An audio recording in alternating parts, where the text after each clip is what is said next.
Chapter 10. How Sun, Moon, and Wind Went Out to Dinner, by E. Frere.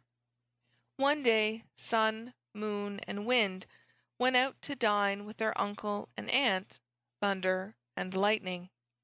Their mother, one of the most distant stars you see far up in the sky, waited alone for her children's return. Now both Sun and Wind were greedy and selfish. They enjoyed the great feast that had been prepared for them, without a thought of saving any of it to take home to their mother. But the gentle Moon did not forget her. Of every dainty dish that was brought round, she placed a small portion under one of her beautiful long finger-nails, that Star might also have a share in the treat. On their return, their mother, who had kept watch for them all night long with her little bright eye, said, "Well, children, what have yon brought home for me?" Then Sun, who was eldest, said, "I have brought nothing home for you. I went out to enjoy myself with my friends, not to fetch dinner for my mother."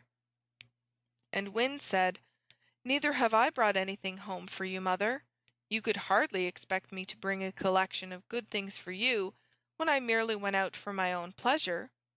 But Moon said, "Mother, fetch a plate. See what I have brought you."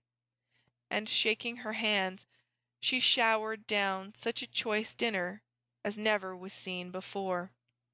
Then Star turned to Sun and spoke thus: "Because you went out to amuse yourself with your friends, and feasted and enjoyed yourself without any thought of our mother at home, you shall be cursed. Henceforth your rays shall ever be hot and scorching, and shall burn all that they touch, and men shall hate you and cover their heads when you appear. And that is why the sun is so hot to this day." Then she turned to Wind and said, "You also, who forgot your mother in the midst of your selfish pleasures, hear your doom. You shall always blow in the hot, dry weather, and shall parch and shrivel all living things, and men shall detest and avoid you from this very time. And that is why the wind in the hot weather is still so disagreeable." But to Moon she said, "Daughter, because you remembered your mother, and kept for her a share in your own enjoyment, from henceforth you shall be ever cool and calm and bright. No noxious glare shall accompany your pure rays, and men shall always call you blessed."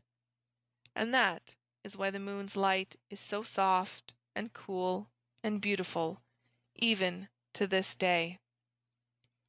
End of chapter 10.